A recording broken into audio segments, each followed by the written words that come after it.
बंदा मिलने को करीबे हजरत कादिर गया, लम्हे बातिन में गुमने जलवे जाहिर गया। वास्ता प्यारे का ऐसा हो कि जो सुन्नी मरे, यूं न फरमाए तेरे शाहिद के वो फाजिर गया। अर्श पर धूमे मचे वो मोमिने स्वालिह मिला, फर्श से मातम उठे वो तैयबो ताहिर गया। क्यों जनाबे अबू हुरैरा था वो कैसा जामे शीर, जिससे 70 साहिबों का दूध से मुंह फिर गया। ठोकरें खाते फिरोगे उनके दर पे पड़ रहो, काफिला तो ए रजा अव्वल गया आखिर गया। आज की ये महफिल दारुल उलूम कादरिया सुबहानिया सुल्तानिया दारुल कादरिया सुल्तानिया के चंद तलबा की दस्तार के मौके पर ये इस्लाह अकायद व अमाल की महफिल मुनक़्क़िद है। अल्लाह तबारक व तआला इसे शर्फ़ क़बूलियत अता फरमाए। मुझसे पेशतर बहुत सारे उलमा, खुतबा और दानिश्वरों के खिताबात आपने समात किए हैं। मैं सबके नाम से वाकिफ़ नहीं, अलबत्ता मुझसे पेशतर गालिबन आपने हमारे भाई हज़रत मौलाना सैयद मोहम्मद कादरी साहब से उनका खिताब समात फरमाया। ये आशिकान रसूल की हज़ारों की महफिल, जिसमें बहनें भी और आप भी हाजिर हैं। जो खतीब आया उसने यही रोना रोया कि मेरी कौम बेरारवी का शिकार है। किसी ने बेनमाजी पन का रोना रोया कि कौम बेनमाजी है। किसी ने ये दुखड़ा सुनाया कि हमारी कौम सूदखोर है।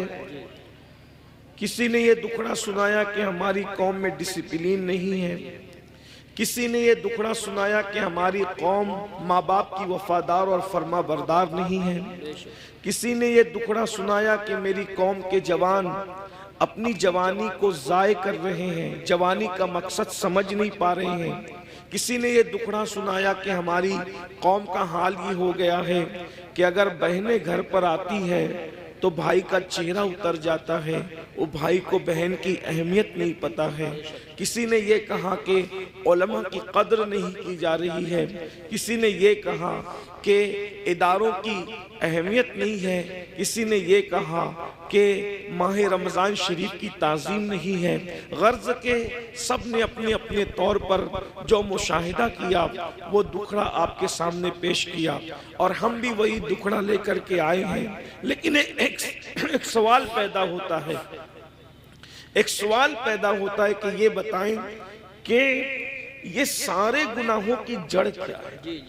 इतने सारे ये जो जराइम है, बेनमाजीपन ले लें, बदकारी ले लें, इसी तरीके से दीन से दूरी ले लें, माँ बाप की नाफरमानी ले लें, बेपर्दगी ले लें खवातीन के अंदर, इसी तरह औरतों का घरों को छोड़ करके ब्यूटी पार्लरों तक जाना, औरतों का मेकअप के नाम पर गैरों के सामने बैठकर अपने हाथों की हथेलियां उनके जानुओं पे रख करके मेहंदी लगाना, ये सारे जराइम की असल जड़ क्या है।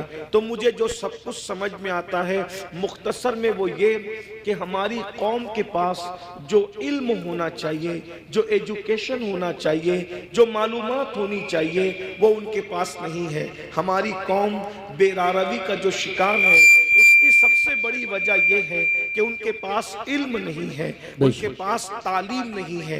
याद रखिए, सारी बुराइयों की जड़ इल्म का न होना है, तालीम का न होना है। जब भी किसी कौम के पास इल्म नहीं होता तो वो कौम बेरारवी का शिकार होती है। आप खुद देखें। आइए मैं आपके सामने इल्म की बरकत रखना चाहता हूँ, बहुत तवज्जो के साथ आप सुने। अल्लाह के रसूल अलैहिस्सलाम जब जमीन पे तशरीफ नहीं लाए थे तो उस वक्त मक्के ही की हालत सिर्फ देख लें। अभी मैं पूरी दुनिया की बात नहीं करता, अभी पूरी दुनिया का जिक्र नहीं करता, सिर्फ एक शहर मक्कतुल मुकर्रमा का जिक्र करता हूँ। जरा गौर करें, मक्कतुल मुकर्रमा कौन सा शहर है जिसे कुरान कहता है वमन दखलहु काना आमीना, कि जो उसमें दाखिल हो गया वो अम्न में आ गया। अम्न वाले शहर को कितनी गुंडागर्दी का सामना था, अल्लाह अकबर। जो शहर अम्न वाला था, जो शहर हरम है, जहां की घास उखाड़ने की इजाजत नहीं, जहां के जानवरों को सताने की इजाजत नहीं, जहां जानवर साए में बैठ जाए तो उसको उठाने की इजाजत नहीं, जहां जानवर को धमकाने की इजाजत नहीं, जहां जानवरों के जंगली जानवरों के अंडों को तोड़ने की इजाजत नहीं, अल्लाह अकबर। जहां अल्लाह अकबर अहले एहराम पर हरम में शिकार करने की इजाजत नहीं, ऐसे हरम के अंदर लोग अपनी बेटियों को अपने हाथ से जिंदा दफन कर रहे थे। हुदूद हरम के अंदर, बिल्कुल हरम के सामने।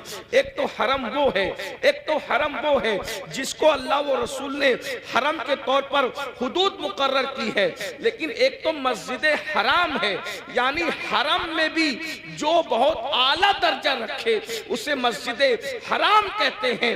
बिल्कुल मस्जिद हराम के सामने अपनी बेटियों को अपने हाथों से जिंदा दफन कर रहे थे। अल्लाह अकबर। माएं अपने बच्चों को गोद में शराब पिला रही थी। जैसे आज बच्चे नहीं सोते तो मां नींद की दवा पिलाती है, उस दौर में जब अल्लाह के रसूल तशरीफ न लाए थे तो माएं अपनी गोद में अपने बच्चों को शराब पिलाया करती थी। ज़िना का हाल ये था, अगर ज़िना करने कोई औरत नहीं मिलती तो लोग अपनी माओं के साथ ज़िना कर लिया करते थे। इतनी गंदगी थी कि एक एक औरत कई कई मर्दों के साथ अपना रिश्ता और ताल्लुक रखा करती थी। अल्लाह अकबर। जरा गौर करें, इस गंदे माहौल में जबकि जानवरों के साथ बदकारी हो रही है, माँ के साथ बदकारी हो रही है, माँ की गोद में शराब पिलाई जा रही है, अल्लाह के घर पे 360 बुत रख दिए गए हैं, नंगे होकर काबे का तवाफ करते हैं, औरतों को मनहूस समझते हैं, बेवाओं को मनहूस समझते हैं, बेवाओं के साथ बदसलूकी करते हैं, कमजोरों पे जुल्म करते हैं, कमजोरों का माल खा जाते हैं। जब अल्लाह के रसूल तशरीफ लाए, अल्लाह के रसूल अलैहिस्सलाम ने इतना गंदा माहौल देखा तो माहौल देखने के बाद हुजूर अलैहिस्सलाम ने उनके सामने नमाज की बात नहीं की। जरा मैं तवज्जो चाहता हूँ आप सबकी, अहले मिंबर की भी तवज्जो चाहता हूँ। जरा गौर करें माहौल कितना बिगड़ा हुआ था। हुजूर अलैहिस्सलाम ने पहले दिन नमाज की बात नहीं की, पहले दिन रोजे की बात नहीं की, पहले दिन हज की बात नहीं की, पहले दिन ज़कात की बात नहीं की, पहले दिन सदक़े की बात नहीं की। इतने गंदे माहौल में अल्लाह के रसूल जो सबसे पहला हुक्म लेकर के आए वो क्या था? इतने गंदे माहौल में सबसे पहला जो हुक्म लाए वो क्या था? तो कुरान कहता है इक़रा बिस्मि रब्बिकल लज़ी खलक़ खलक़ल इंसाना मिन अलक़। अल्लाहु अकबर। अंदाजा फरमाए उस गंदे माहौल के अंदर हुजूर सबसे पहले इल्म की बात लेकर आए। पढ़ो लिखो, पढ़ो लिखो, क्योंकि हुजूर जानते थे जिस दिन इनको पढ़ना लिखना आ गया उस दिन इनकी जिंदगी बदल जाएगी। और अल्लाह के रसूल अलैहिस्सलाम अल्लाह की किताब लेकर के आए। अल्लाह के रसूल हमारे नबी किताब लेकर आए। हमारे नबी साहिबे किताब नबी है, साहिबे किताब पैगंबर है, साहिबे किताब रसूल है। और कौन सी किताब लाए? उसे कुरान कहा जाता है। कुरान को कुरान इसलिए कहा जाता है कि कोई किताब इतनी नहीं पढ़ी गई जितना कुरान पढ़ा गया है, और जितना कुरान पढ़ा जाएगा इतनी कोई किताब पढ़ी नहीं जा सकती। ये चैलेंज है, ये कुरान का मौजज़ा है कि दोस्त तो पढ़ेंगे, इसको दुश्मन भी पढ़ते नजर आएंगे। ये कुरान है। हुजूर कुरान लेकर के आए। अब बताओ हुजूर ने किस कौम को पढ़ाया? नमाज का उन्वान अपनी जगह, इनकार नहीं। रोजे का उन्वान अपनी जगह, इनकार नहीं। हज का उन्वान अपनी जगह, इनकार नहीं। ज़कात का उन्वान अपनी जगह, इनकार नहीं। हुजूर ने पहले पढ़ाया। अरब के जाहिलों को पढ़ाया, अरब के बोरिया नशीनों को पढ़ाया, अरब के बकरियों के ले जाने वाले जंगलों में बद्दुओं को पढ़ाया। और जब पढ़ाया तो इनकलाब क्या आया। देखो इल्म का इनकलाब कितनी जल्दी आता है। याद रखना, हर इनकलाब को आने में टाइम लगता है। इल्म का इनकलाब कितनी जल्दी आता है। जो अपनी बच्चियों को जिंदा दफन कर रहे थे, 23 साल भी नहीं गुजरे, अपनी बेटियों को जिंदा दफन करने वाले दूसरों की बेटियों को पालने की तैयारी कर रहे थे। इसलिए कि हुजूर ने उनको इल्म का जेवर अता किया था। अल्लाह अकबर। माँ की गोद के शराबी, माँ की गोद के शराबी जो माओ की गोद में शराब पीने के आदी बने थे, एक ऐलान पर वो सब के सब शराब से तौबा करते। यहाँ तो जलसों में करोड़ों तकरीरें हो जाए, मुकर्रिर तकरीर करते करते मर जाए, मुकर्रिर जो उसकी आवाज बैठ जाए, मुकर्रिर काली दाढ़ी से उसकी दाढ़ी तकरीर करते करते सफेद हो जाए, मुकर्रिर की हालत बदल जाए, कौम की हालत नहीं बदलती। क्यों? वहां एक ही ऐलान में पूरी कौम ने शराब से तौबा की थी। बस इतना कहा था, ऐ लोगों, आज से शराब हराम हो गई, आज से शराब हराम हो गई। जिनके मुंह में थी उन्होंने उगल दी, मुंह से उगल दी। जिनके हाथ में थी उन्होंने उंडेल दी, जिनके मटकों में थी उन्होंने नालियों में बहा दी। मदीने की गलियों में शराब बह रही थी। एक ऐलान, वजह, हुजूर ने उस कौम को पहले एजुकेट किया था, बेशक इल्म अता किया था। उन्हें पता था अगर हराम करेंगे तो नुकसान क्या होगा। आज हमारी कौम को नहीं पता है, हलाल और हराम में कोई तमीज नहीं है, क्योंकि उनके पास इल्म नहीं है। बेशक आज हमारी कौम को गुस्ल और वुजू नहीं पता है, उनके पास इल्म नहीं है। अगर वो शादी में डीजे लगा रहे, नाच रहे, तो उनको पता नहीं है कि इसका नुकसान क्या है। वो ये समझते हैं अल्लाह नाराज होगा तो सजा देगा, लेकिन अल्लाह की सजा क्या होगी, उसकी शक्लें क्या होगी, ये उन्हें कुछ पता नहीं। जिस दिन उन्हें पता चल जाए कि खुदा के अजाब की शक्लें क्या होती है, एक जलसे में तो नहीं बताया जा सकता, लेकिन थोड़े से वक्त में मैं इशारा करना चाहता हूँ। जिस दिन पता चल जाए ना मेरे भाई कि खुदा के अजाब की शक्लें क्या होती है, तो बंदा कदम उठाने से भी पहले सोचेगा कि मैं ये कदम उठाऊं कि नहीं उठाऊं। आज हमारी कौम को बस इतना पता है, कलेमा पढ़ लिया हम मुसलमान हो गए, गोश्त अंडा मछली खाओ और हम मुसलमान हैं, जुमा जुमा 2 रकअत पढ़ने चले जाओ हम मुसलमान हैं, ईद मिलादुन नबी आए तो जुलूस में शिरकत करो हम मुसलमान हैं, मुहर्रम आए तो मुहर्रम की महफिलें सजा लो हम मुसलमान हैं, इसी तरीके से 11वीं आए तो गौस पाक की न्याज कर लो हम मुसलमान हैं, छठी आए तो अजमेर शरीफ वाले सरकार का जिक्र कर लो हम मुसलमान हैं, सफर का महीना है तो सारी कौम मिल करके बरेली शरीफ के करीब रहते हैं, उससे आला हजरत में शरीक हो जाए हम मुसलमान हैं। लेकिन पता ही नहीं है, तकाजा नहीं है कि इस्लाम क्या कह रहा है, हमसे क्या कह रहा है, अल्लाह नाराज होगा तो क्या करेगा, किस तरीके की का अजाब देगा, उसके अजाब की शक्लें क्या होगी। कुरान कहता है इन्न अजाब रब्बिका लवाक़ि मा लहू मिन दाफ़े, बेशक तेरे रब का अजाब वाक़ई होकर रहेगा। और जब अल्लाह तुझे अजाब देने का फैसला कर ले तो उस वक्त अल्लाह के अजाब से तुझे कोई रोक नहीं सकेगा। इन्न बत्श रब्बिका लशदीद, तेरे रब की पकड़ बड़ी सख्त है। लोग समझते हैं अल्लाह करीम है, मौलाना हमें माफ कर देगा, बेशक अल्लाह करीम है, अल्लाह रहीम है, अल्लाह सत्तार है, अल्लाह गफ्फार है। लेकिन क्या आपको ये खबर है जिनकी शक्लें कुरान कहता है कि सूअर की तरह हो गई, जिनकी शक्लें कुरान कहता है कि बंदर की तरह हो गई, उनके बारे में आपने कुरान पढ़ा? यही तो है कि कुरान नहीं पढ़ा, सबकी किताब पढ़ी, रब की किताब नहीं पढ़ी, कहानी किससे पढ़े, कहों की किताब पढ़ी, सीरियल देखे, हंसने हंसाने के सीरियल देखे, रोने रुलाने के सीरियल देखे, अल्लाह की किताब नहीं पढ़ी। अल्लाह की किताब उठा के पढ़ो तो उस गज्जूर खुदा की गैरत पता चलेगी। तुम क्या समझते हो, गुनाह करने वालों, खुदा के गजब को चैलेंज करने वालों, क्या समझते हो जिनकी शक्लें कुरान कह रहा है कि हमने सूअर और बंदर की तरह कर दी थी। वो कौन लोग थे? वो पठान के बच्चे थे, वो मुगल के बच्चे थे, वो शेखों के बच्चे थे। किसके बच्चे थे? तो ये पता है किसके बच्चे थे? वो मुगल नहीं थे, वो पठान नहीं थे, वो शेखों के बच्चे नहीं थे। जिनकी सूरत अल्लाह ने सूअर और बंदरों की तरह की, वो अंबिया की औलाद में से थे। अल्लाह कुरान उठाया, बाज़ाब्ता उनका नसब पहले बयान किया। वो बनी इसराइल थे। और बनी इसराइल कौन है? इसराइल हजरत याकूब का लक़ब है। और बनी इसराइल मतलब औलाद याकूब, औलाद याकूब। अल्लाह अकबर। और औलाद याकूब का मतलब क्या? ये बनी इसराइल। और याकूब अलैहिस्सलाम का सिलसिला नसब क्या?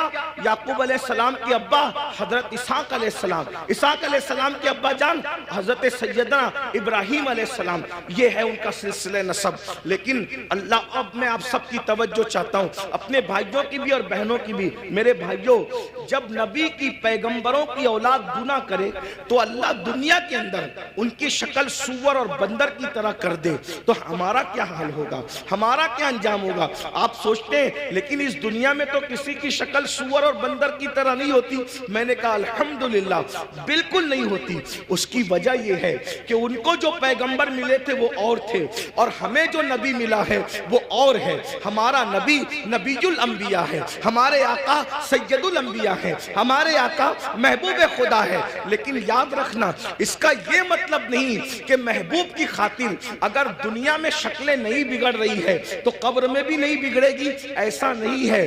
कब्र में शक्लें बिगड़ेगी। अल्लाह के रसूल अलैहिस्सलाम ने फरमाया, हमने शबे मेराज, आका फरमाते हमने शबे मेराज जब जहन्नम का मुशाहिदा किया तो हमने देखा कि कुछ लोगों की शक्ल कुत्ते की तरह है, कुछ लोगों की शक्ल खिंजीर की तरह है, कुछ लोगों की शक्ल बंदर की तरह है। हुजूर फरमाते हमने शबे मेराज देखा। अल्लाह अकबर। अल्लाह से डरते क्यों नहीं, अल्लाह से खौफ करते क्यों नहीं? आइए मैं आपको बताऊं। अल्लाह अकबर। आकाए करीम रऊफुर रहीम सल्लल्लाहु अलैहि वसल्लम इरशाद फरमाते हैं कि मेराज की शब हमने एक मंजर देखा। आका फरमाते जन्नत की सैर की आका ने और जहन्नम का मुशाहिदा किया। देखो ये बातें हमें नहीं पता है, जिस दिन पता चल जाएगी उस दिन हमें एहसास होगा। और हमें यकीन है हमारी कौम को जब कोई बात पता चलती है तो वो उस पर अमल करते हैं, क्योंकि इस पर कुरान की नस मौजूद है।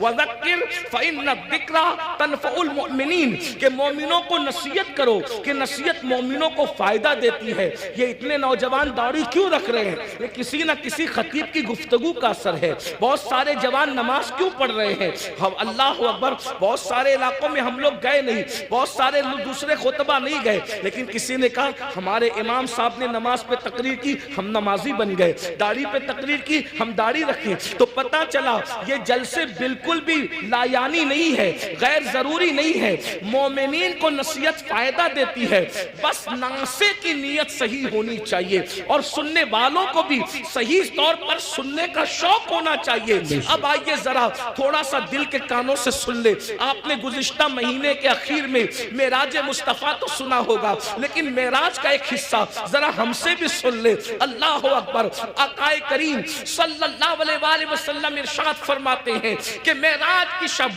हमने क्या देखा?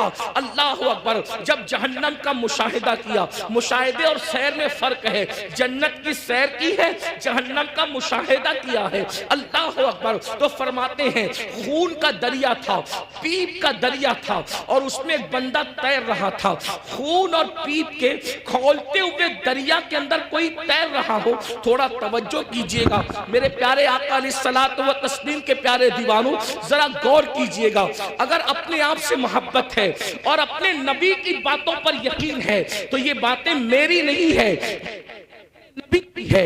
ये बातें मुस्तफा जाने रहमत सल्लल्लाहु अलैहि वसल्लम की है। जरा गौर करो। माँ और बहनों की भी तवज्जो चाहता हूँ। याद रखना, किसी की भी बात में शक करोगे तो कोई नुकसान नहीं होगा, लेकिन अपने नबी की बात में शक करोगे तो ईमान भी हाथ से जा सकता है। ये तुम्हारे और मेरे नबी ने फरमाया। शबे मेराज जहन्नम का मुशाहिदा हो रहा है, खून का दरिया है, पीप का दरिया है और वो खोलता खोलता खून है, खोलता खोलता पीप है। उसमें एक बंदा डुबकियां ले रहा है, एक बंदा तैर रहा है। जैसे ही वो मुंह बाहर निकालता है, जैसे ही वो सर बाहर निकालता है उसके मुंह में पत्थर डाले जाते हैं, जहन्नम की आग के बने हुए पत्थर उसके मुंह में डाले जाते हैं और उसका मुंह फिर उसी दरिया में डूब जाता है। उस पर यह अज़ाब हो रहा था, रहमतुल लिल आलमीन से देखा न गया। हुजूर तड़प गए, हुजूर बेचैन हो गए, हुजूर बेकरार हो गए और पूछने लगे जिब्रील ये कौन लोग हैं कि खून और पीप के दरिया में डुबकियां लेते हैं और जब मुंह बाहर निकालते हैं तो पत्थर, वो भी जहन्नम की आग के पत्थर इनके मुंह में डालकर इनको डुबा दिया जाता है। ये दर्दनाक अज़ाब क्यों हो रहा है? तो जिब्रील अमीन ने अर्ज किया या रसूल अल्लाह, ये आपकी उम्मत के वो लोग हैं जो दुनिया में सूद खाया करते थे, ये सूद का कारोबार किया करते थे, ये सूद का धंधा किया करते थे। मैं आपसे पूछना चाहता हूं, दुनिया ही सब कुछ है, बोलो अगर किसी सच्चे मुसलमान को ये पता चले कि सूद खाने का अंजाम क्या है, वो पीप का दरिया, वो खून का दरिया। और खून का दरिया क्यों है? मैंने गौर किया कि सूद खोरों के लिए पीप और खून का दरिया क्यों है, तो बहुत सोचने के बाद मुझे ये समझ में आया कि सूद खोर लोग कौम का खून चूसते हैं, कौम का खून चूसते हैं, उनकी गुर्बत का फायदा उठाते हैं, उनकी मजबूरियों का फायदा उठाते हैं। इसलिए देखो कुदरत ने उनको खून और पीप के दरिया की सजा दी है। अब मैं आपसे पूछना चाहता हूं, ऐ सूद का धंधा करके, ऐ ब्याज का धंधा करके, ऐ इंटरेस्ट का धंधा करके मालदार बनने वालों, जरा गौर कीजिए, कितना भी माल कमा लोगे, थोड़ा ध्यान देना मेरी बात पर, कितना भी बड़ा महल हो, ताजमहल की तरह भी महल बना लो, जब आखिरी में डॉक्टर कहेगा ना कि ये बहुत बीमार है, इसके बचने की उम्मीद नहीं है, तो आपके बच्चे, हमारे बच्चे क्या करेंगे? आप हो या हम हो, कोई हो, बोलो बच्चे क्या करेंगे? उठा के सीधा हॉस्पिटल में दाखिल कर देंगे। बताओ, जिस माल को अल्लाह की नाफरमानी करके कमाया था, करोड़ों रुपए का महल बनाया था हराम माल से या हलाल से भी बनाया था, लेकिन आखिरी सांसें कहां ले रहे हो? आखिरी सांसें कहां ले रहे हो? हॉस्पिटल की चार दीवारी में। यही है ना तुम्हारी दुनिया, जिस दुनिया की खातिर अल्लाह को नाराज किया, जिस दुनिया की खातिर खुदा को नाराज किया, आखिरी एंड क्या है? आखिरी अंजाम क्या है? दुनिया के 80% लोग हॉस्पिटल में आखिरी सांस लेते हैं और अक्सर लोग तो आईसीयू में आखिरी सांस लेते हैं। हाय हाय, कुदरत का इम्तिहान तो देखो, कुदरत की सजा तो देखो। याद रखना, बहुत कम वो खुश नसीब है जो अल्लाह अकबर सजदों में जाते हैं, खुदा के हरम में जाते हैं, तिलावत करते करते जाते हैं। 80% लोग दवाखानों की चार दीवारियों में आखिरी सांस लेते हैं। अल्लाह अकबर। मैं उस पर कोई फतवा नहीं लगा रहा हूं, मैं मुफ्ती भी नहीं हूं, लेकिन इतना जरूर कहूंगा, जरा गौर तो करो, करोड़ों की बिल्डिंग पड़ी हुई है और आप किराए के दवाखाने के अंदर आखिरी सांस ले रहे हो। पलंग है, हाँ हाँ, कपड़ों पे गुरूर करके खुदा को भूलने वालों, ये खुदा का इम्तिहान देखो, अल्लाह की आजमाइश देखो, खुदा का इम्तिहान देखो। इन्ना अज़ाब रब्बिका लवाक़ि। अरे फिरौन जिस इम्तिहान से गुजरा, उस इम्तिहान से तुम भी गुजारे जाओगे। खुदा के गज़ब को चैलेंज करने वालों अपने कपड़ों पे इतराते थे, पहनाने वाले खुदा पे नाज नहीं था, कपड़ों पे घमंड था ना, कपड़ों पे गुरूर था ना। क्या होता है?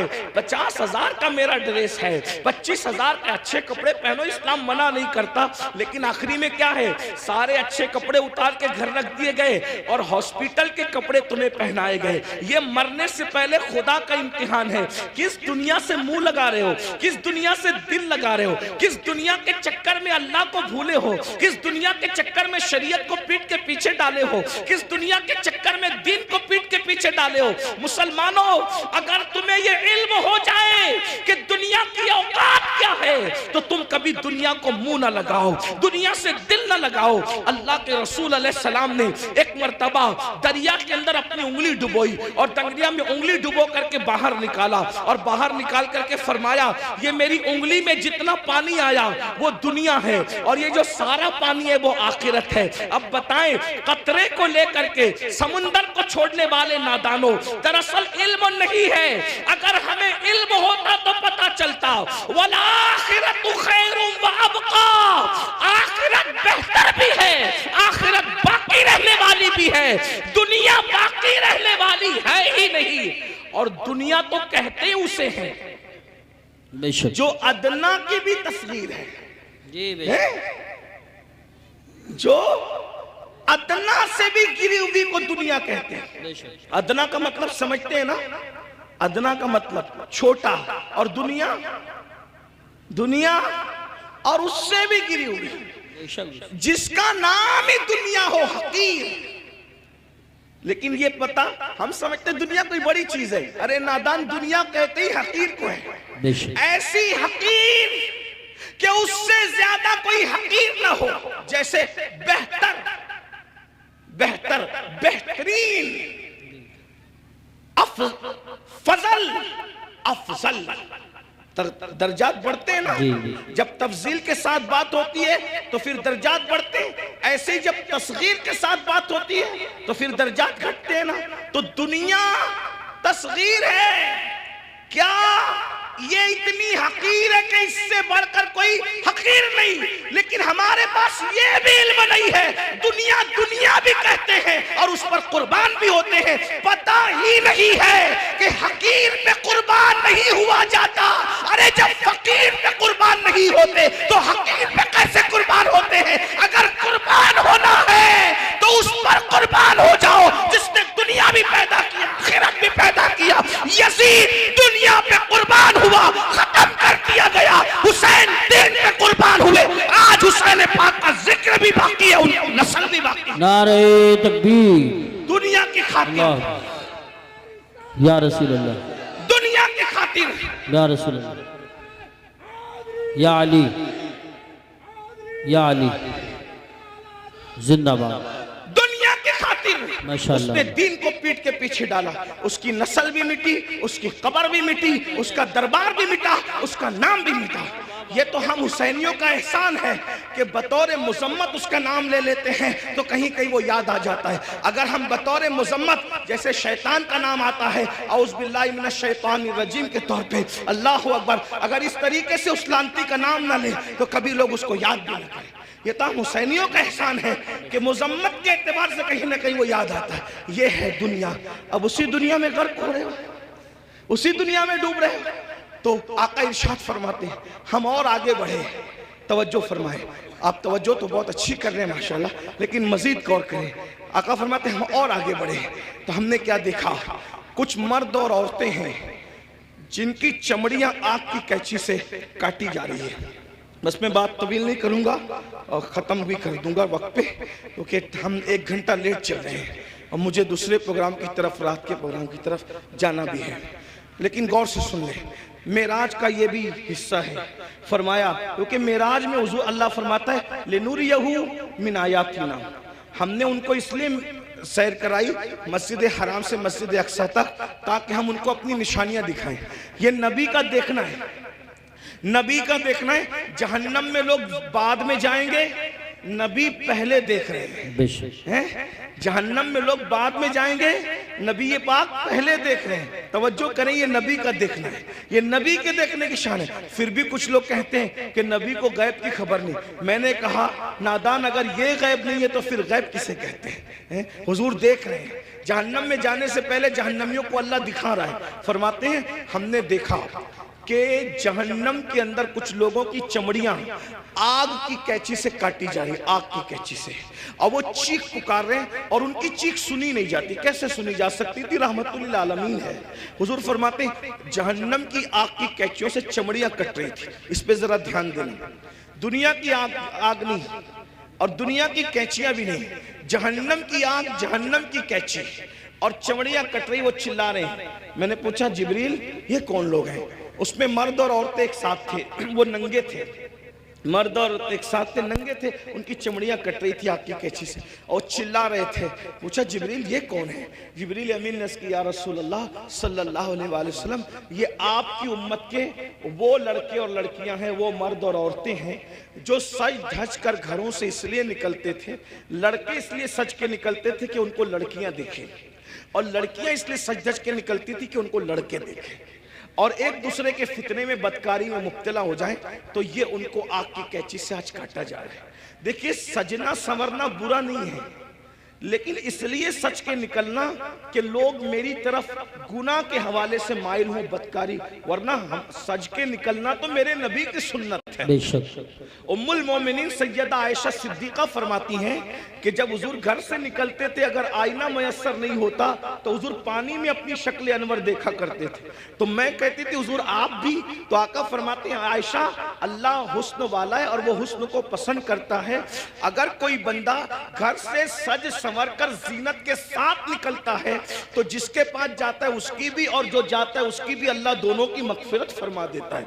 हमारे यहाँ तो नमाज के लिए भी सज संवर कर मस्जिद जाने का हुक्म है, लेकिन अफसोस इस बात पर है, सजने पर इस्लाम एतराज नहीं करता, संवरने पर इस्लाम एतराज नहीं करता, जीनत करने पर इस्लाम एतराज नहीं करता।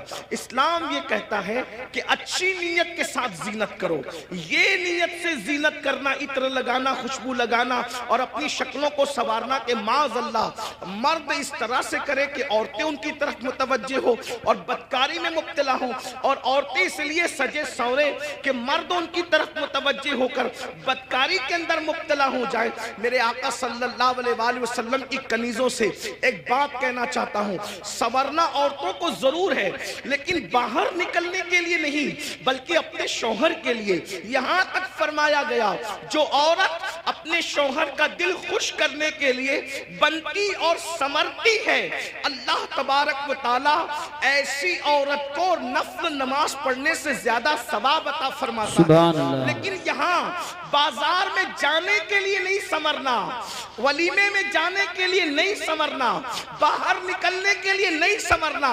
औरत को अगर समरना है तो शौहर के लिए समरना है। और एक बात भी अपनी बहनों से कह दूं, अल्लाह के रसूल अलैहिस्सलाम ने तो यहां तक फरमाया जो औरत इत्र और खुशबू लगाकर अपने घर से निकलती है कि वो खुशबू मर्दों को अपनी तरफ माइल करती है, ऐसी औरतें क़यामत के दिन ज़ानिया औरतों की हैसियत से उठाई जाएगी। अल्लाह अकबर। ज़िनाकार औरतों की हैसियत से उठाई जाएगी। औरतों को बाहर निकलते वक्त तो खुशबू भी नहीं लगाना चाहिए और बुर्का भी उनको ऐसा पहनना चाहिए कि इतना ढीला ढाला बुर्का हो कि माँ अल्लाह अकबर के पहनने वाली औरत जो है वो उसका जिस्म छोटा है या बड़ा है, उसका जिस्म दुबला है या मोटा है, इस बारे में किसी को अंदाजा ना हो। इतने ढीले और इतने भद्दे कपड़े पहनने चाहिए बुर्के के हवाले से। लिबास अच्छा पहनो लेकिन बुर्के का कपड़ा भद्दा हो, बुर्के का कपड़ा चमकीला ना हो, बुर्के पे डिजाइन ना हो। इमाम गजाली रहमतुल्लाह अलैह ने आज से 900 साल पहले फतवा दिया था कि डिजाइन वाला बुर्का पहनना जायज नहीं है। 900 साल पहले औरतों को डिजाइन वाला बुर्का पहनने से मना कर दिया गया और आज तो बुर्के के डिजाइन तो देखो कि माज़अल्लाह जो नहीं देखने वाला वो भी देखने लगे। ये कैफियत है, ये हालात हैं। इसलिए मैं अपनी बहनों से कहूंगा, देखो ये दुनिया है बहनों, ये दुनिया है। एक जुमले के लिए अपनी आखिरत बर्बाद मत करो।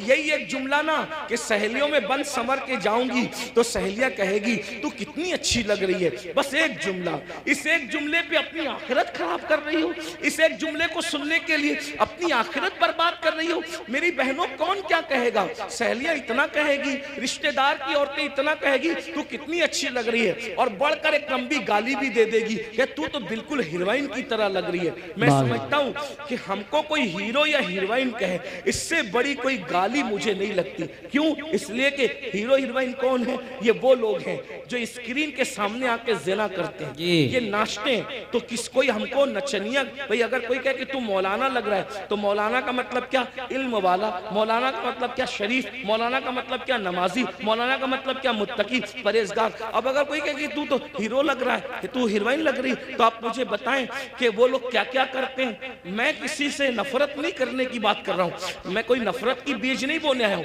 लेकिन एक बात कहता हूँ, स्क्रीन पर आकर के जिना करते हैं कि नहीं करते? फाहिशा औरतों से भी ज्यादा गंदे ये लोग हैं कि फाहिशा औरतें तो छुप करके घरों में जिना करवाती हैं, लेकिन ये तो स्क्रीन पर आकर के जिना करते हैं, कैमरे के सामने आकर जिना करते हैं। बदकार पिचकारियां करते हैं और तुम खुश होते हो कि मुझे तो ये कहा जा रहा है, फिल्मी अदाकारा से तशबीह दी जा रही, मैं कितनी अच्छी लग रही हूँ। मेरी बहन ये गाली।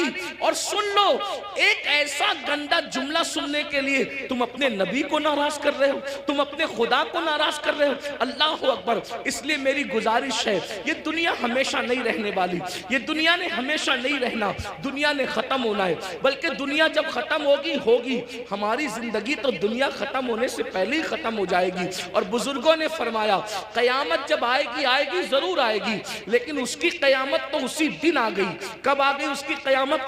जिस दिन हमारी रूह का रिश्ता हमारे जिस्म से टूट गया, जिस दिन हमारा इंतकाल हो गया, उसी दिन हमारी कयामत आ गई। अब हम आखिरत की तैयारी नहीं कर सकते। मैं अपनी बहनों से पूछना चाहता हूं और आपसे भी कहना चाहता हूं, कभी तसव्वुर किया, अपनी कब्र का तसव्वुर किया? एक दिन हम कब्र में जाएंगे, जरूर जाएंगे, कब्र के अंदर दाखिल होंगे, जरूर दाखिल होंगे। सोचो तो सही, वहां का अंधेरा सोचो, जाना तो है, उसका कोई इनकार कर सकता है? नहीं कर सकता। जाना तो है, कब्र में अंधेरा है, करवट बदलने के लिए भी जगह नहीं है, वहां कीड़े हैं, वहां मकोड़े हैं, वहां सांप है, वहां बिच्छू है, कोई बचाने वाला नहीं, कोई मदद करने वाला नहीं, कोई मददगार नहीं। जरा मेरे भाइयों गौर करो, मेरी बहनों गौर करो, वो वक्त कैसा होगा? थोड़ी देर के लिए, एक लम्हे के लिए तसव्वुर करो, वो वक्त कैसा होगा जब इन गोरे गोरे खूबसूरत नरम नाजुक गालों को कब्र के कीड़े खा रहे होंगे। कब्र के कीड़े जब इनको खा रहे होंगे, उस वक्त कैफियत क्या होगी? हाँ, ये आंखें जिस पर गुरूर और तकब्बुर और घमंड करते हो, इन आंखों को कब्र के कीड़े पी चुके होंगे, इसके आंसू पी चुके होंगे, इसके दीदे पी चुके होंगे। और अल्लाह अकबर, ये जिस्म, ये नर्म और नाजुक जिस्म जिस पे बड़ा घमंड है इंसान को, इसकी चमड़ी, इसका गोश्त, हड्डियां सब कब्र के कीड़े चट कर जाएंगे। उस वक्त हमारा क्या बनेगा? इसलिए मेरे भाइयों, मेरी बहनों, अल्लाह से डरो, इन सब चीजों की मालूमात हासिल करो कि अल्लाह का अजाब क्या है, अल्लाह के अजाब की शक्लें क्या है। और आज मैं तो ये कहता हूँ, कब्र में जो अजाब होगा वो तो होगा, कब्र में जो सजा मिलेगी वो तो मिलेगी, जहन्नम में जो मिलेगी वो तो मिलेगी, लेकिन दुनिया में सजा अल्लाह दे रहा है। आज दुनिया के 90% लोग जो हैं बेचैन है, बेकरार है, मुस्तरिब है, वो लोगों को सुकून नहीं है। सब कहते हैं हजरत सुकून नहीं है, कोई कहता है अल्लाह हजरत सब कुछ है, सुकून नहीं है, कोई कहता है बेटी को रिश्ता नहीं है, कोई कहता है औलाद नहीं है, जिसको औलाद है फरमा बरदार नहीं है, फरमा बरदार है उनको नौकरियां नहीं है, घर में रोजी रोटी का मसला है। हर मुसलमान नहीं बल्कि हर इंसान किसी न किसी मसले में उलझा हुआ है। ये मसले क्या है? ये मसले नहीं है, ये मसले जो है अल्लाह के अजाब की एक शक्ल है। अल्लाह ने बतौर अजाब मुसल्लत किया है। बेटी को रिश्ता नहीं आता, ये अल्लाह के अजाब में से एक अजाब हो सकता है। याद रखना, रोजी के लिए दर दर भटक रहे हो, खुदा के अजाब में से एक अजाब हो सकता है। सोते हो, नींद नहीं आती, नींद की गोलियां लेकर भी सोते हो, फिर भी नींद नहीं आती, अल्लाह के अजाब में से एक अजाब की शक्ल हो सकती है। औलाद नाफरमान है, माँ बाप को गालियां दे रहे हैं, माँ बाप को घर से निकाल रहे हैं, माँ बाप को जलील कर रहे हैं, माँ बाप को रुस्वा कर रहे हैं। ये सब क्या है? अल्लाह के अजाब में से एक अजाब है। इसलिए अल्लाह की नाफरमानी करोगे तो यही होगा। बहरहाल आखिरी बात के तौर पे अर्ज कर रहा हूँ, फिर आका इरशाद फरमाते हैं, हम लोग और आगे बढ़े। जब जहन्नम का मुशाहिदा किया तो हमने देखा कि कुछ ऐसे लोग हैं जिनके होंठ आग की कैंची से काटे जा रहे हैं, आग की कैंची से होंठ काटे जा रहे हैं। मैंने पूछा जिब्रील ये कौन लोग हैं? तो जिब्रील अलैहिस्सलाम ने अर्ज़ की, या रसूल अल्लाह, ये आपकी उम्मत के वो उलमा हैं, वो मुकर्रिर लोग हैं जो कौम में फितना फैलाने की बात करते थे, कौम में ऐसी बात करते थे कि कौम में फितना फैले। आज इनके होंठ काटे जा रहे हैं। और एक हदीस में ये भी आया है कि ये वो मुकर्रिर लोग हैं, ये वो उलमा लोग हैं जो लोगों को तो नेक काम का हुक्म देते थे मगर खुद नहीं करते थे। कुरान कहता है, लिमा तक़ूलूना मा ला तफ़अलून, वो क्यों कहते हो जिस पर खुद अमल नहीं करते। अब यहाँ ये बात ध्यान से सुन ले, गौर से सुन ले। आखिरी बात के तौर पे, किन मुकर्रिरों के होंठ काटे जा रहे हैं आग की कैंची से? जो लोग उम्मत में ऐसी बात करते थे लड़ाने की, उम्मत को डिवाइड करने की, उम्मत में फितना पैदा करने की। आज देख लीजिए बहुत सारे मुकर्रिर ऐसे दुनिया में मिलेंगे आपको जो उम्मत में आते हैं बांटने की बात करते हैं, तकसीम करने की बात करते हैं। उम्मत के जो मुत्तफक अलैह मसाइल हैं उससे हट करके नई बातें छेड़ते हैं। मिसाल के तौर पे 1857 से पहले पूरी उम्मत जो है वो हिंदुस्तान के अंदर पूरी कौम जो है इस बात पर मुत्तफिक थी कि अल्लाह ने अपने नबी को गैब का इल्म अता फरमाया, लेकिन नई बात लाई गई और कौम को लड़ाया गया और ये बात कही गई कि नबी को तो दीवार के पीछे की खबर नहीं है। एक नई बात करके कौम को लड़ाया गया, उम्मत में इंतशार पैदा किया गया। इसी तरह 1857 से पहले इस मुल्क हिंदुस्तान में पूरी कौम का अकीदा था कि नबी जिंदा है, नबी हमारी जानों से ज्यादा करीब है, बल्कि कस्में उठाकर मुसलमान कहता था तू जिंदा है वल्लाह, तू जिंदा है वल्लाह, मेरी चश्मे आलम से छुप जाने वाले। लेकिन ये बदतरीन उलमा, वो अल्लाह अकबर बिदती उलमा, वो बदतरीन खल्क है, अल्लाह अकबर, वो बदतरीन खुतबा जिन्होंने ये बात फैलाई कि माज़अल्लाह नबी मरकर मिट्टी में मिल गए। कौम को लड़ाया कि नहीं लड़ाया? इसी तरीके से आज भी कुछ लोग ये काम कर रहे हैं कि अल्लाह अकबर, सहाबा और अहलुल बैत के अकीदे पर, यानी सहाबा की मोहब्बत और अहलुल बैत की मोहब्बत पर पूरी दुनिया के लोग कायम है, पूरी दुनिया के मोमिनीन कायम है। लेकिन एक तबका मुकर्रिरों का ऐसा है कि वो अल्लाह अकबर, अहलुल बैत की मोहब्बत के नाम पर सहाबा को तान करता है और कौम को लड़ाता है। और कुछ लोग ऐसे हैं जो सहाबा की मोहब्बत के नाम पे अहलुल बैत को तान करते हैं और उम्मत को लड़ाते हैं। याद रखना, आज कौम के साथ जो खिलवाड़ करना हो कर लो, लेकिन आखिर मौत है, मौत, मरना सबको है, अवाम को भी और खुतबा को भी। इसलिए खुदा के लिए आपसे भी कहता हूं, ऐसे लोगों का अलैकार न बनो जो सहाबा के नाम पर अहले बैत पे सवालिया निशान खड़ा करते हैं, और ऐसे लोगों का भी अलैकार न बनो जो अल्लाह अकबर, अहलुल बैत के नाम पर सहाबा को गालियां देते हैं। वल्लाह, सहाबा हमारी एक आंख है और अहले बैत हमारी दूसरी आंख है। हम दो आंख वाले हैं और हमारे एक हाथ में सहाबा का दामन है और एक हाथ में अहलुल बैत का दामन है। अल्लाह अकबर, सहाबा वो हैं जिन्होंने इस्लाम फैलाया है और अहले बैत वो है जिन्होंने इस्लाम बचाया है।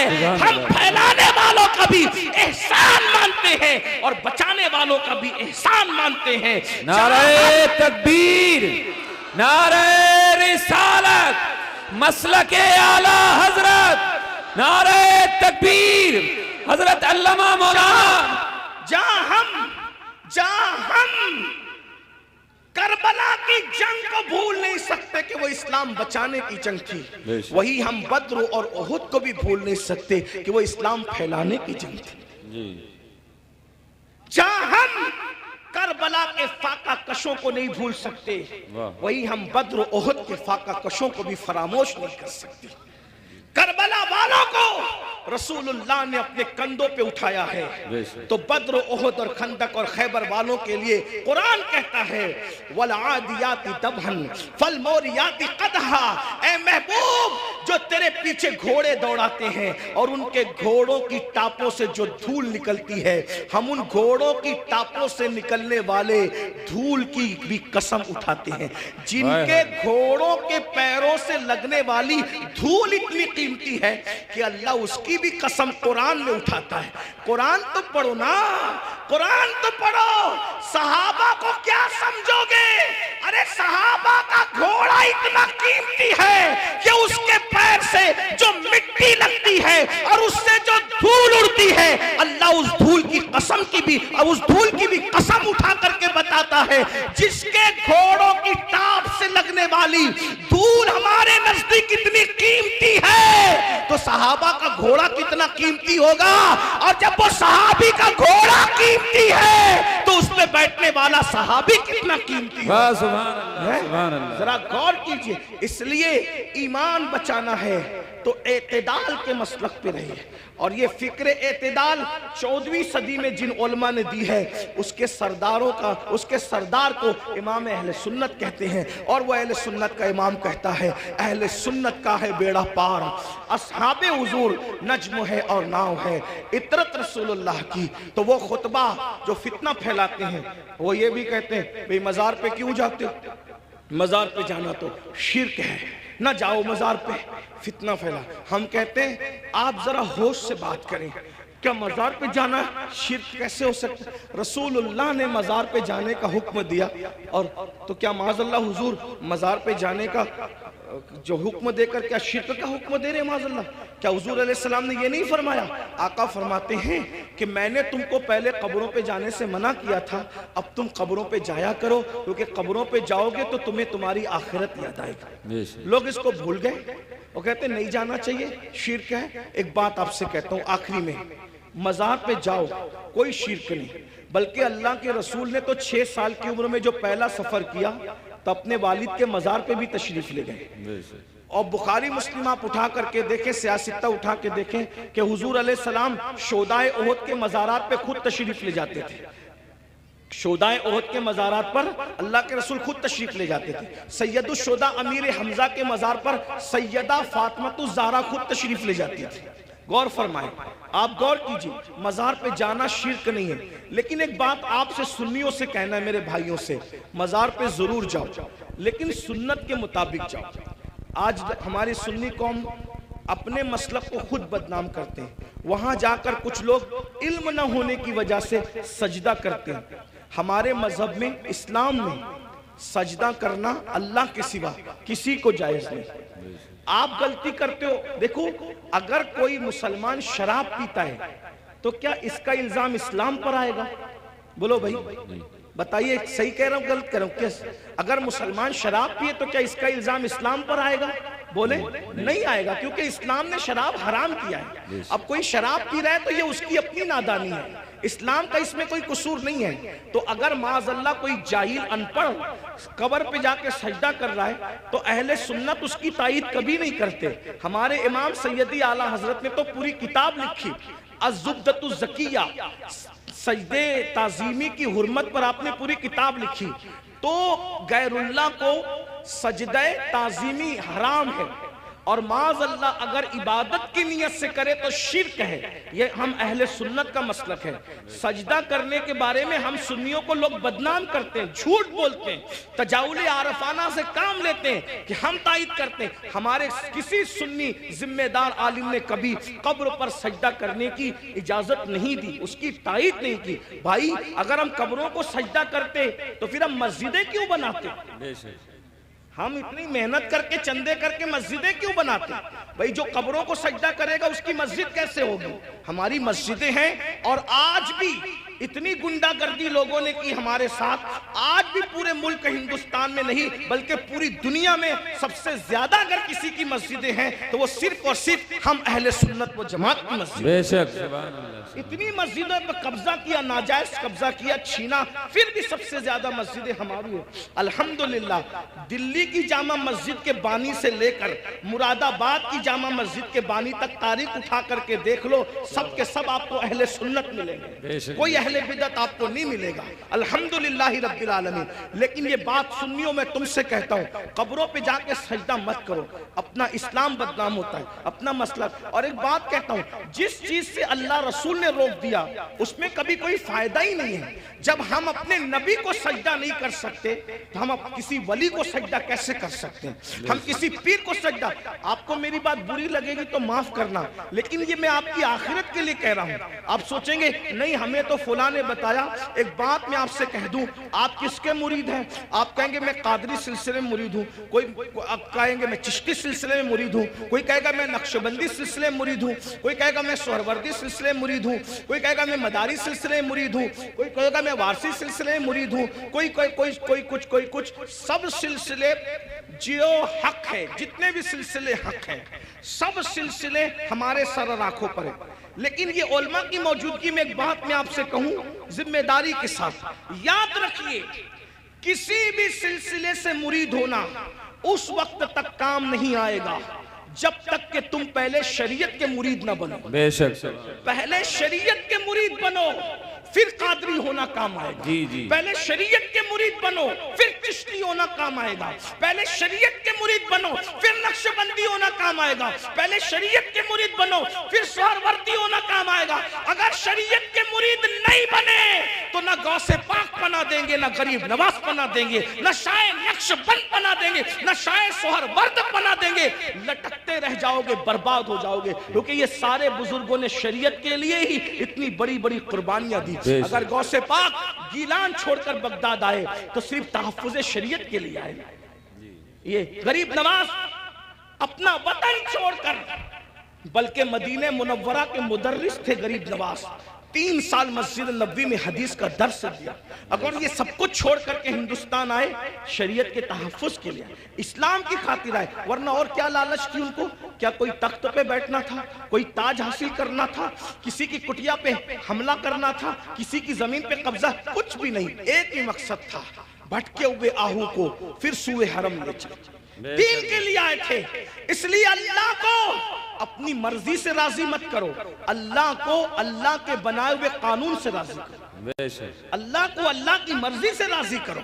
तो ये कब्रों पे सजदा करना हराम है अगर सजदा ताज़ीमी है तो, और अगर सजदा इबादत है तब तो मुशरिक हो गए, ईमान ही न रहा। इसी तरीके से कब्रों पे जाओ तो बुजुर्गों के तरीक पर जाओ, हाथ बांधकर बावुजू जाओ, और कम से कम 2 हाथ दूर खड़े रहो, और बुजुर्गों की, वलियों की कब्रों की ऐसी ताजीम करो जैसा उनकी जायरी हयात में मिल जाते, जैसे ताजीम करते वैसे ताजीम करो। बताओ, क्या अगर गौस पाक गरीब नवाज और बुजुर्गान दिन हमें मिल जाते तो हम उनके ऊपर ऐसे लटकते, ऐसे लटकते, उनके ऊपर ऐसे गिरते पड़ते जैसे कब्रों पे गिरते पड़ते? अकीदत अपनी जगह, बल्कि आपको कहता हूँ, रसूलुल्लाह की मज़ार अनवर को देखा तो सैयदी आला हज़रत पुकार उठते, पेशे नजर वो नौबहार, पेशे नजर वो नौबहार, मगर सजदे को दिल है बेकरार। आशिक थे ना, आशिक थे ना, यार का जलवा देखा तो कहने लगे सजदे को दिल है बेकरार, मगर आशिक होकर भी अदब का दामन हाथ से ना छूटे, शरीयत का दामन हाथ से ना छूटे। फौरन कहते हैं मगर क्या करूं, रोकिए, सर को रोकिए। हाँ, यही इम्तिहान, क्या बात है, ये इम्तिहान है हमारा। इसलिए अब एक बात कह दूं, कड़वी लगे तो माफ करना, जिनको सजदा करना हराम है वहां जाके सजदे करते हो, और जिसको सजदा करने का हुक्म है उसको सजदा नहीं करते। देख ले हमारी कौम का हाल देखिए, जो 700 मर्तबा पूरे कुरान में कहे कि मुझे सजदा करो, उसको सजदा नहीं कर रहे, और जिसको सजदा करना हराम है वहां जाके नादानी देखो, इल्म नहीं है ना, ये जिहालत, अनपढ़पन, ये इल्म ना होना सारी गंदगी की जड़ है। इसलिए इल्म हासिल करो, अपने बच्चों को भी इल्म के करीब लाओ, इतना इल्म अपने बच्चों को दे दो। मैं नौजवानों से कहता हूं, जितना इल्म हासिल करना इल्म दीन हर मुसलमान पे फर्ज है, इतना इल्म सीखिए, इतना इल्म सीखिए, आप पे फर्ज है जितना नमाज का, रोजे का, हज का, ज़कात का, निकाह का, तलाक का, ये सब इल्म सीखिए। और साथ ही साथ दुनियावी एजुकेशन तय कीजिए कि कम से कम हमारा हर बच्चा बच्ची ग्रेजुएट होना चाहिए, इससे कम हमें नहीं पढ़ाना है। चाहे उसके लिए हमें नौकरी करना पड़े, 8 घंटे की बजाय 12 घंटे मेहनत करना पड़े, इल्म की तरफ पेशरफ्त करो। और ये सिर्फ जलसों की हद तक नहीं, अहद करके उठो कि मुझे, हमारे माहरेरा के मशाइख ने ऐलान किया, आधी रोटी खाएंगे, बच्चों को पढ़ाएंगे। अगर आधी रोटी खाना पड़े तो खाओ, अपने बच्चों को पढ़ाओ। अगर ईद पे कपड़े नहीं बनते तो न बने, लेकिन बच्चों की फीस हमें जरूर भरना है, अच्छे से अच्छे स्कूल में उनका दाखिला कराना है, अच्छे से अच्छे स्कूल में उनको जो है एडमिशन उनका करवाना है, और उनको आला तालीम दिलाना है। अगर हिंदुस्तान का मुसलमान सिर्फ 1 दहाई 10 साल एजुकेशन पे मेहनत कर ले, 10 साल, मुल्क के हालात बदले। एक शख्स कह रहा था कि हम अपनी कौम के हाथ में तलवार देंगे। मैंने कहा तुम जो चाहे करो, हम तुम्हें कुछ नहीं कहते, लेकिन हम अपनी कौम के हाथ में तलवार नहीं देंगे। हम मुसलमान अपनी कौम के हाथ में तलवार नहीं देंगे, हम अपनी कौम के हाथ में कलम देंगे, कलम।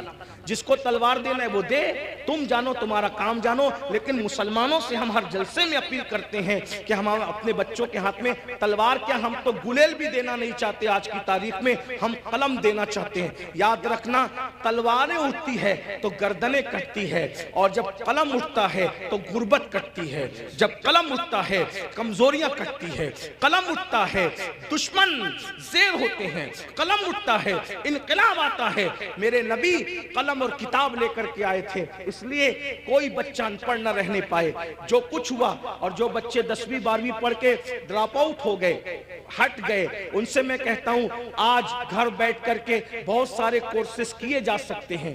इसलिए मोबाइल में गेम खेलकर वक्त जाय करने की बजाय, इधर उधर बैठकर इसके ओटे पर उसके नुक्कड़ पे बैठकर वक्त जाय करने की बजाय, बच्चियों से भी कहता हूं अगर 10वीं 12वीं पढ़ करके छोड़ दिया है तो बहुत सारे ऐसे आज कोर्सेस है कि घर पे बैठे बैठे आप तालीम हासिल कर सकते हो। लॉकडाउन के अंदर मैं भी जो है वो 11वीं पढ़ के मैंने छोड़ दिया था। मेरे 11वीं पढ़ के छोड़ने का वाकया भी एक अजीब सा है। असल में सुन्नी दावत इस्लामी के माहौल में था। मैं 11वीं में जब जूनियर कॉलेज में मेरा एडमिशन हुआ, माँ बाप की तमन्ना थी कि इसको टीचर बनाएंगे, तो खास तौर पे अम्मी की तमन्ना थी इसको टीचर बनाएं। मैं जैसे ही कॉलेज जूनियर कॉलेज में मैंने कदम रखा तो देखा कि लड़के और लड़कियां साथ पढ़ते हैं और बेपर्दा हैं, और 11वीं में पहुंचने के बाद सब बालिग हो गए। तो इतना शऊर नहीं था मुझे, लेकिन इतना तो था कि लड़कियों के साथ नहीं बैठा जा सकता बेपर्दा। तो मैंने टीचर से कहा, क्लास टीचर से, अब्दुल अजीज सर हमारे थे, मैंने कहा कि लड़कियों के साथ तो बैठना नाजायज है। वो हंसने लगे, बोले हैरत है इस दौर में ऐसी बात कोई करता है, तो पागल तो नहीं हुआ। मैंने 1 महीने तक के ये बात करता रहा। आखिर हमारे प्रिंसिपल ने कहा ऐसी बात नहीं। मैंने कहा या तो डिवाइड कर दें या तो फिर हम चले, और मैंने जो है वो फिर उसके बाद छोड़ दिया। मेरे सर मेरे घर तक आए। इत्तेफाक से वो मेरे अब्बा के भी क्लास टीचर रह चुके थे और मेरे भी एक ही स्कूल में। हमारे अब्बा ने भी पढ़ा, हमने भी पढ़ा।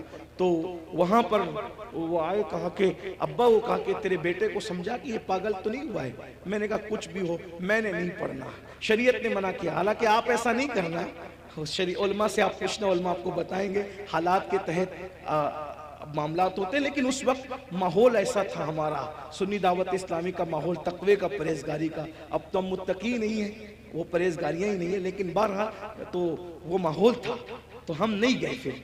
लेकिन मेरे अजीज साथी, मेरे बड़े भाई की तरह, वो भी एक स्कूल के प्रिंसिपल है और हमारी सुन्नी दावत इस्लामी के रुकने शूरा हैं कारी रिजवान खान साहब। उसने कहा कि पढ़ ले भाई, वरना ऐसे ही रह जाएगा। मैंने कहा अगर मैं अच्छी नीयत से अल्लाह की शरीयत के लिए छोड़ रहा हूं तो अल्लाह इसका सिला मुझे देगा। और अल्लाह ने मुझे सिला ये दिया कि आज मैं एक English medium school and junior college का चेयरमैन हूं, अल्हम्दुलिल्लाह। और तकरीबन 50 टीचर्स जो है वो इस वक्त कमोबेश अल्हम्दुलिल्लाह जो है वो हमारे अंडर में काम करते हैं। ये करम है। मुझे ये यकीन है शरीयत का दामन जिसने पकड़ा है तो अल्लाह ने उसको कभी जलील नहीं होने दिया, रुस्वा नहीं। लेकिन बहरहाल फिर मुझे एहसास था कि मैं पढ़ नहीं सका, फिर मेरी पूरी तवज्जो दीनी तालीम की तरफ हो गई। वैसे मैं 7th और 8th से मैं जो है वो आलिम कोर्स की तरफ चला गया था, लेकिन मैंने सोचा कि अब पूरी तवज्जो 11वीं के बाद इसी पे मरकूज कर दी जाए, उसी तरफ मैंने तवज्जो रखी। लेकिन फिर मुझे एहसास था कि मैंने दुनियावी तालीम को भी आगे बढ़ा। तो लॉकडाउन का फायदा उठाते हुए फिर मैंने MA के अंदर एडमिशन लिया अभी, हाँ अल्हम्दुलिल्लाह, हाँ। और उसके पहले एग्जाम में शिरकत का प्रोग्राम था और उसकी तारीख और हज की तारीख सेम हो गई तो नहीं दे सका। लेकिन बहरहाल मैंने उस तरफ पेशरफ्त की और इंशाल्लाह तो आपसे भी मैं कहता हूँ, मैं ये आपको ही कह के जा रहा हूँ, नहीं, मैं आपसे, मैंने खुद भी इस पर अमल किया है अल्हम्दुलिल्लाह। और मैं इंशाअल्लाह ताला उसकी कोशिश करूँगा कि 1 साल में उसकी तकमील करूँ जो रह गया है। बहरहाल इतनी लॉकडाउन में तो फ्री थे, तो जो होना था वो, जो करना था वो कर लिया। लेकिन अब दौरों की मसरूफियत नहीं, लेकिन अल्लाह ने आपको वक्त दिया, फुर्सत का वक्त दिया है। आप जो पार्ट टाइम कोर्सेस है वो करें। बल्कि जो नौजवान दुनिया नहीं पढ़े हैं वो घर बैठे कोर्सेस का फ़ायदा उठा के दुनिया पढ़ लें, और जो जवान दुनिया पढ़ चुके हैं, डॉक्टर है, इंजीनियर है, टीचर है, उनको चाहिए कि आलिम कोर्सेस भी अब जो है यानी कि ऑनलाइन पढ़ाए जा रहे हैं। तो आप 2 घंटा निकाल करके उलमा से, हमारे मुफ्ती हारिस साहब, जामई और भी सब, मैं सबके नाम नहीं जानता, इनसे राब्ता कायम करके मालूम करें कि अच्छा तालीमी निज़ाम ऑनलाइन कहाँ है। तो आप भी करें। अल्हम्दुलिल्लाह हमारे बहुत सारे सुन्नी दावत इस्लामी के ऐसे मुबल्लिगीन जो डॉक्टर हैं, टीचर हैं और उन्होंने फार्मेसी किया है, ऑनलाइन उन्होंने कोर्सेज किए और वो बहुत सारे लोग ऑनलाइन कोर्सेज करके आलिम बन गए। तो मेरी गुजारिश है, काम करने से होता है, इल्म पढ़ने से आता है। थोड़ी मेहनत कीजिए। जितना टाइम मोबाइल में लगाते हो, जितना टाइम नुक्कड़ों पे लगाते हो, जितना टाइम होटलों पे लगाते हो, जितना टाइम इधर उधर बैठ के लगाते हो, उसको तालीम में खर्च कीजिए। दुनियावी तालीम भी और दीनी तालीम भी, दोनों तालीम हासिल कीजिए। अल्लाह ताला की बारगाह में दुआ है, अल्लाह हम सबको अमल की तौफीक अता फरमाए। गुफ्तगू के दरमियान अगर कोई गलती हो गई हो तो अल्लाह ताला अपने हबीब